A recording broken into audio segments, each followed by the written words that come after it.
బాదం, పిస్తా పప్పులు, వాల్‌నట్స్ ఆరోగ్యానికి ఎంతో మంచిదని మనం చెప్తుంటాం. కానీ సామాన్యులు చాలామంది వాటిని కొనుక్కోలేరు.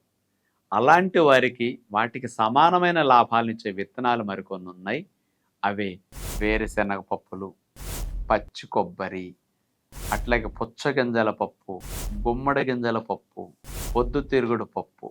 ఇవన్నీ చాలా మంచిది. అట్లాగే చియా సీడ్స్, ఇట్లాంటి విత్తనాలని, నువ్వులు, ఇవన్నీ బాదం పిస్తాలకి సమానంగా మీకు బలాన్ని, ప్రోటీన్‌ని, పోషకాల్ని, లాభాల్ని బాగా అందిస్తాయి.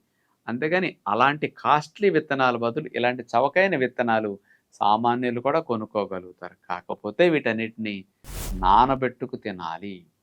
వీటిని ఎంత నానపెడితే అంత తేలిగ్గా డైజెషన్ అవుతాయి. నానిన తర్వాత పొట్టాప్రేగులోంచి బ్లడ్‌లోకి పూర్తిగా చేరి ఒంటికి బాగా పట్టి, ఖర్చు పెట్టి తిన్న ఈ విత్తనాలన్నీ పూర్తి ఫలితాన్ని మనకు అందిస్తాయి. కాబట్టి ఈ విత్తనాలన్నీ ఈక్వల్ టు బాదం పిస్తా పప్పులాగా మీకు అన్ని రకాల బెనిఫిట్స్ ఇస్తాయి. మాకు డబ్బులు లేవు, మేము పేదవారు అనుకోకుండా వీటిని కొనుక్కుంటే మీకు చాలని విజ్ఞప్తి.